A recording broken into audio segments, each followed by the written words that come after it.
Good evening പ്രിയപ്പെട്ട പ്രേക്ഷകർക്ക് സ്വാഗതം ഹൈ ഫൈവിലേക്ക്. അങ്ങനെ കേരളത്തിന്റെ 13ാമത് മുഖ്യമന്ത്രിയായി വി.ഡി. സതീശൻ സത്യപ്രതിജ്ഞ ചെയ്ത് ഔദ്യോഗികമായി അധികാരമേറ്റെടുത്തിരിക്കുകയാണ്. തിരുവനന്തപുരം സെൻട്രൽ സ്റ്റേഡിയത്തിൽ നടന്ന പ്രൗഢ ഗംഭീരമായ ചടങ്ങിൽ ഗവർണർ രാജേന്ദ്ര അർലേക്കർ മുഖ്യമന്ത്രിക്ക് സത്യവാചകം ചൊല്ലിക്കൊടുത്തു.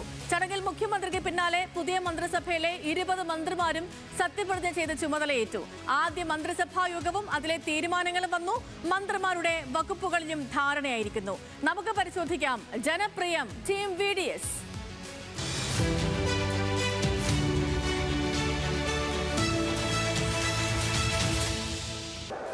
വടശ്ശേരി ദാമോദര മേനോൻ സതീശൻ എന്ന ഞാൻ നിയമം വഴി സ്ഥാപിതമായ ഭാരതത്തിൻ്റെ ഭരണഘടനയോട് നിർവ്യാജമായ വിശ്വസ്തതയും കൂറും പുലർത്തുമെന്നും ഞാൻ ഭാരതത്തിൻ്റെ പരമാധികാരവും അഖണ്ഡതയും നിലനിർത്തുമെന്നും ഞാൻ കേരള സംസ്ഥാനത്തെ മുഖ്യമന്ത്രി എന്ന നിലയിലുള്ള എൻ്റെ കർത്തവ്യങ്ങൾ വിശ്വസ്തതയോടും മനസാക്ഷിയെ മുൻനിർത്തിയും നിർവഹിക്കുമെന്നും ഭരണഘടനയും നിയമവും അനുസരിച്ച് ഭീതിയോ പക്ഷപാതമോ പ്രീതിയോ വിദ്വേഷമോ കൂടാതെ എല്ലാ തരത്തിലുള്ള ജനങ്ങൾക്കും നീതി ചെയ്യുമെന്നും ദൈവത്തിൻ്റെ നാമത്തിൽ സത്യം ചെയ്യണം.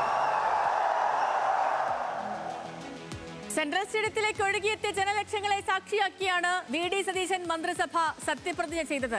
ആരോരുമില്ലാത്ത തന്നെ ചേർത്ത് പിടിച്ച വി.ഡി. സതീശനെ സ്വന്തം മകനായി കാണുന്ന അമ്മാളു അമ്മ ഔദ്യോഗിക ചടങ്ങുകൾക്കിടയിലും സത്യപ്രതിജ്ഞാ വേദിയിലേക്ക് കടന്നുവരുന്ന ഹൃദയസ്പർശിയായ നിമിഷത്തിനും സെൻട്രൽ സ്റ്റേഡിയം ഇന്ന് സാക്ഷിയായി. കുഞ്ഞിക്കവിൾ മേഘമേ തുള്ളിത്തോളുമ്പാതെ നീ പഞ്ഞിച്ചുരുൾ മാനസം നുള്ളിക്കെടുത്താതെ നീ വെറുമൊരു തൂവൽ കൊണ്ടു മുറിയും ചെറുമൂന നോക്കുകൊണ്ടു വിളറും ഒരു നേർത്ത പൈതലിൻ്റെ മുഖമേ. ശരി, അങ്ങനെ ടീം വി.ഡി.എസ് അധികാരത്തിലേക്ക് വരുമ്പോൾ വാക്കുപാലിച്ചുകൊണ്ടാണ് തുടക്കം. ആദ്യ മന്ത്രിസഭാ യോഗത്തിനു ശേഷം ഉണ്ടായ പ്രഖ്യാപനങ്ങളാണ് ഹൈ ഫൈവ് ഇനി നോക്കാൻ പോകുന്നത്. ആദ്യ പ്രഖ്യാപനങ്ങളിൽ ഏറ്റവും പ്രധാനം ആശമാർക്ക് ഓണറേറിയം 3000 രൂപ കൂട്ടി എന്നുള്ളതാണ്. നമുക്കറിയാവുന്ന പോലെ തന്നെ ആശമാരുടെ സമരം നടക്കുന്നത് കഴിഞ്ഞ സർക്കാരിന്റെ കാലത്താണ്. അക്കാലത്ത് ആശമാരുടെ ഓണറേറിയം ഒരു 100 രൂപ പോലും കൂട്ടാൻ നമുക്ക് അധികാരമില്ല എന്ന് പറഞ്ഞ നിലപാടായിരുന്നു കഴിഞ്ഞ സർക്കാർ എടുത്തത്. അന്ന് സമരപ്പന്തലിലേക്ക് എത്തി വി.ഡി. സതീശൻ പറഞ്ഞിരുന്നു ആശമാരുടെ ഓണറേറിയം കൂട്ടേണ്ടതാണ്. അടുത്ത ഒരു യു.ഡി.എഫ് സർക്കാർ വരികയാണെങ്കിൽ ആദ്യത്തെ തീരുമാനം, ആദ്യ മന്ത്രിസഭാ തീരുമാനങ്ങളിൽ ഒന്ന് ആശമാരുടെ ഓണറേറിയം കൂട്ടുക എന്നുള്ളതായിരിക്കുമെന്ന് കൂട്ടിയിരിക്കുന്നു. 3000 രൂപയാണ് ആശമാരുടെ ഓണറേറിയം കൂട്ടുക. അവർ 21000 രൂപയാണ് ആവശ്യപ്പെടുന്നത്. ഇപ്പോൾ ആദ്യഘട്ടം എന്നോണം 3000 രൂപ കൂട്ടിയിട്ടുണ്ട്. രണ്ടാമത്തേത് അങ്കണവാടി ജീവനക്കാരുടെ വേതനം 1000 രൂപ വർദ്ധിപ്പിച്ചിട്ടുണ്ട്. ആദ്യ പ്രഖ്യാപനങ്ങളിൽ മറ്റൊന്ന് അങ്കണവാടി ജീവനക്കാർക്കൊപ്പം തന്നെ പാചക തൊഴിലാളികളുടെ വേതനവും 1000 രൂപ വർദ്ധിപ്പിച്ചിട്ടുണ്ട് ഈ സർക്കാർ. മറ്റൊന്ന് പ്രീ പ്രൈമറി ആയമാർ എന്നിവരുടെ വേതനവും 1000 രൂപ കൂട്ടിയിട്ടുണ്ട്. ഈ പ്രഖ്യാപനങ്ങളൊക്കെ ഇപ്പം ഈ പാചക തൊഴിലാളികളുടെ വേതനം കൂട്ടിയതും പ്രീ പ്രൈമറി ടീച്ചർ അതേപോലെ ആയമാർ ഇവരുടെ വേതനം വർദ്ധിപ്പിച്ചതുമൊക്കെയും ഒരു ആദ്യ ഘട്ടം എന്നോണം കണ്ടാൽ മതിയെന്നാണ് മുഖ്യമന്ത്രി ഇന്ന് വാർത്താ സമ്മേളനത്തിൽ പറഞ്ഞത്. സംസ്ഥാനത്തിന്റെ ധനസ്ഥിതി ഇനിയും മെച്ചപ്പെടാനുണ്ട്. അത് കുറച്ചും കൂടി ബെറ്റർ ആയതിനു ശേഷം ഈ 1000 രൂപ എന്നതിൽ മാറ്റമുണ്ടാകുമെന്നും ഇന്ന് അദ്ദേഹം പറയുകയുണ്ടായി. ഇനി ആദ്യ മന്ത്രിസഭാ യോഗത്തിൽ നേരത്തെ പ്രഖ്യാപിച്ച 2 ഗ്യാരണ്ടികളുടെ പ്രഖ്യാപനം കൂടി നടന്നു. അത് നടപ്പാക്കുമെന്ന പ്രഖ്യാപനം കൂടി വന്നു. അതിലൊന്നാമത്തേത് ജൂൺ 15 മുതൽ KSRTCയിൽ സ്ത്രീകൾക്ക് സൗജന്യ യാത്ര തുടങ്ങുമെന്ന പ്രഖ്യാപനം വന്നിട്ടുണ്ട്. രാഹുൽ ഗാന്ധിയുടെ 5 ഗ്യാരണ്ടികളിൽ ഒന്നായിരുന്നു സൗജന്യ KSRTC യാത്ര സ്ത്രീകൾക്ക് വേണ്ടി. അത് ജൂൺ 15 മുതൽ ആരംഭിക്കുമെന്ന് പറഞ്ഞിട്ടുണ്ട്. മെയ് 15 മുതൽ തുടങ്ങുമെന്നായിരുന്നു വാഗ്ദാനം. പക്ഷേ നമുക്കറിയാം മന്ത്രിസഭ രൂപീകരിക്കാനായി കാലതാമസം എടുത്തു. ഇന്നായിരുന്നു സത്യപ്രതിജ്ഞ നടന്നത്. അപ്പോൾ സ്വാഭാവികമായിട്ടും ഈ നടപടിക്രമങ്ങൾക്കും അതിനനുസരിച്ചുള്ള കാലതാമസം വരും. പക്ഷേ മറ്റ് ഔദ്യോഗിക നടപടി ഇതിപ്പം വരികയാണെങ്കിൽ തന്നെ അത് ചെയ്യാൻ പാകത്തിന് ബാക്കി എല്ലാ കാര്യങ്ങളും സജ്ജീകരിച്ചിട്ടുണ്ട്. ഇനി ജൂൺ 15 മുതൽ KSRTC ബസ്സിൽ സ്ത്രീകൾക്ക് സൗജന്യ യാത്ര തുടങ്ങാം.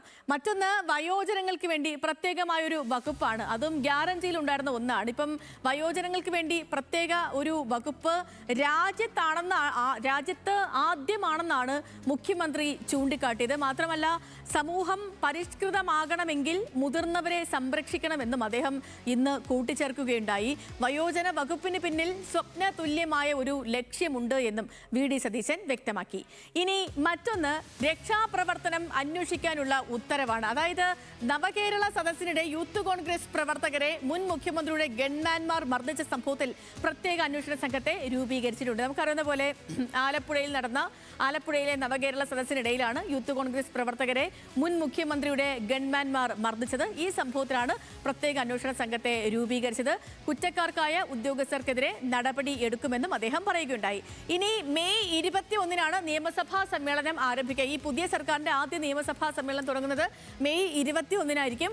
J. സുധാകരനായിരിക്കും പ്രോടൈം സ്പീക്കറായിട്ട് വരിക. 29-നാണ് ഗവർണറുടെ നയപ്രഖ്യാപനം നടക്കുക. ഇതും ഇന്ന് അദ്ദേഹം വാർത്താ സമ്മേളനത്തിൽ പ്രഖ്യാപിച്ചു. മറ്റൊന്ന്, ഇപ്പോൾ സംസ്ഥാനത്തിന്റെ സാമ്പത്തിക സ്ഥിതിയുമായി ബന്ധപ്പെട്ടുകൊണ്ട് ഒരു ധവളപത്രം ഇറക്കും എന്ന് പറയുന്നുണ്ട്. എല്ലാവരെയും അറിയിക്കാനായി, എന്താണ് ഖജനാവിന്റെ സ്ഥിതി എന്നറിയിക്കാനായി, ധനസ്ഥിതി അറിയിക്കാൻ ഒരു ധവളപത്രം ഇറക്കുമെന്നും ഇന്ന് മുഖ്യമന്ത്രി വാർത്താ സമ്മേളനത്തിൽ പറയുകയുണ്ട്. അദ്ദേഹം പറഞ്ഞതിന്റെ പ്രസക്ത ഭാഗങ്ങൾ കേൾക്കാം നമുക്ക്. അപ്പോൾ തെരഞ്ഞെടുപ്പ് കാലത്ത് UDF 5 ഗ്യാരണ്ടികൾ ജനങ്ങൾക്ക് നൽകിയിട്ടുണ്ടായിരുന്നു. ആദ്യത്തെ മന്ത്രിസഭാ യോഗത്തിൽ തന്നെ അതിലെ 2 ഗ്യാരണ്ടികൾ നടപ്പാക്കാൻ തീരുമാനിച്ചു. ഒന്ന്, KSRTC ബസ്സുകളിലെ സ്ത്രീകൾക്കുള്ള സൗജന്യ യാത്ര അനുവദിക്കുന്ന സംബന്ധം ജൂൺ 15-ാം തീയതി മുതൽ നടപ്പാക്കും. രണ്ടാമത്തെ കാര്യം, വയോജനങ്ങൾക്കായി പ്രത്യേക വകുപ്പ് രൂപീകരിക്കാൻ പോവുക. വയോജനങ്ങളുടെ ഒരു ജീവിതം തന്നെ മാറ്റിമറിച്ച വിപ്ലവകരമായ ഒരു നടപടിയാണ് ജപ്പാനിലെ ഗവൺമെൻറ്റുകൾ സ്വീകരിച്ചത്. നമുക്കിപ്പോൾ എല്ലാം ചെയ്യാനുള്ള പരിമിതികൾ നമുക്കുണ്ട്, എങ്കിലും ആ മോഡൽ കൂടി പരിശോധിക്കും. കേരളത്തിന് വലിയ താമസമില്ലാതെ ലോകത്തോട് മുഴുവൻ ഉറക്കെ വിളിച്ചു പറയാൻ പറ്റണം, ഞങ്ങളാണ് സിവിലൈസ് സൊസൈറ്റി, ഞങ്ങളുടെ പ്രായമായവരെ എങ്ങനെയാണ് നോക്കുന്നത് എന്ന് പറയണം. അതാണ്. അപ്പോൾ ആ 2 ഗ്യാരണ്ടി നടപ്പാക്കാനുള്ള തീരുമാനം എടുത്തിട്ടുണ്ട്. ഞാൻ തന്നെ ആശാ വർക്കർമാരുടെ പന്തലിൽ പോയി സമരം അവസാനിപ്പിക്കുന്നതിന് മുമ്പും സമരം അവസാനിപ്പിച്ച ദിവസം ഒരു വാക്ക് പറഞ്ഞിട്ടുണ്ടായിരുന്നു. ആദ്യത്തെ ക്യാബിനറ്റിൽ അവർക്ക് 3000 രൂപയുടെ വർധനവ് പ്രഖ്യാപിക്കുക. അംഗൻവാടി ജീവനക്കാരുടെ, വർക്കർമാർ, ഹെൽപ്പർമാർ, അവരുടെ കാര്യം മറന്നുപോയിട്ടില്ല എന്ന് അവരെ ഓർപ്പിക്കാൻ കൂടി വലിയ തുകയൊന്നുമില്ല, 1000 രൂപ അവരുടെ വരുമാനത്തിൽ വർദ്ധിപ്പിക്കാം. പിന്നെ സംസ്ഥാനത്തെ പാചക തൊഴിലാളികളുടെ വേതനം വളരെ മോശമാണ്. അവർക്കും അതുപോലെ തന്നെ ഒരു 1000 രൂപ നമ്മൾ വർദ്ധിപ്പിച്ചിട്ടുണ്ട്. സംസ്ഥാനത്ത് ജോലി ചെയ്തു വരുന്ന പ്രീ പ്രൈമറി ടീച്ചർമാരുടെയും ആയമാരുടെയും ഓണറേറിയം അതും ഒരു 1000 രൂപ കൂട്ടിയിട്ടുണ്ട്. സാമ്പത്തിക സ്ഥിതിയെക്കുറിച്ചുള്ള ധവളപത്രം ഇറക്കും. അത് തീരുമാനമായിട്ടുണ്ട്.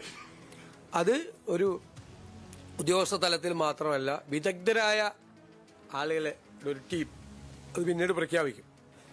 വളരെ പെട്ടെന്ന് വേണം. സാമ്പത്തിക വിദഗ്ധരായ ആളുകളുടെ ഒരു ടീം അത് അന്വേഷിക്കാൻ വേണ്ടിയിട്ട് ഉണ്ടാവും. അത് പരിശോധിച്ച് നിലവിലെ സാമ്പത്തിക സ്ഥിതിയെക്കുറിച്ച് കേരളത്തിലെ ജനങ്ങളെ ബോധ്യപ്പെടുത്തുന്നതിന് വേണ്ടിയിട്ടുള്ളൊരു ധവളപത്രം ഉണ്ടാവും.